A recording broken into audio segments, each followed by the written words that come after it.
Well, as I said yesterday, when we look in the Bible, every miracle you see begins with a problem. And today I want to direct your attention back into the Hebrew Bible to 1 Kings chapter 17, where we begin to hear the story of the great prophet Elijah.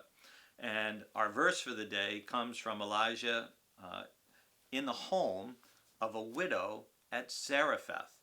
And Zarephath is where Elijah ends up staying as he's kind of fleeing for his life. And anyway, verse 12 is, but she, this is a widow, but she said, as the Lord your God lives, I have nothing baked, only a handful of meal in a jar and a little oil in a jug. I am now gathering a couple of sticks so that I may go home and prepare it for myself and my son, that we may eat it and die. How's that for a problem? You're down literally to the absolute end of your food, your last meal, and you have nothing else to eat, and you think you're going to starve to death. That's a problem. What happens?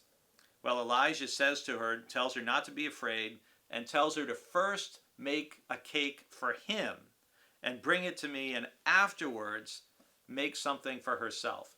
Think about the faith statement that Elijah is making there. You're down to your last meal, and some guy you've never seen before comes in, and out of hospitality you bring him into your home, and and he tells you basically, give me the end of your food. Do you have the faith and the trust to do it when he says to you, do not be afraid, go and do as I have said, because thus says the Lord, the God of Israel, the jar of meal will not be emptied and the jug of oil will not fail until that day that the Lord sends rain on the earth. And does she trust the man of God or not? She does. She went and did as Elijah said, so she and her household ate for many days, and the jar of meal was not emptied, neither did the jug of oil fail, according to the word of the Lord, spoken by Elijah. So think about yesterday, turning water into wine in just an absolute abundance beyond what they could imagine.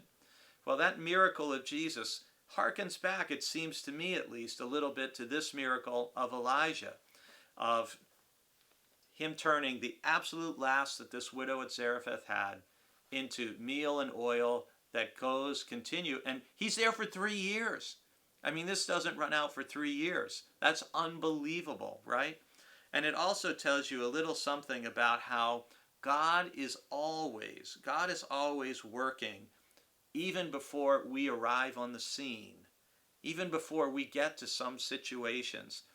I'm going to give you a fancy theological term, God's prevenient grace. That is the grace of God that goes before us that we are not even aware of. That God's grace has gone before Elijah to prepare the heart of this widow to receive him. And in exchange, or also, this widow, by showing hospitality, even at the point of the absolute limit of what she had, she's blessed beyond belief.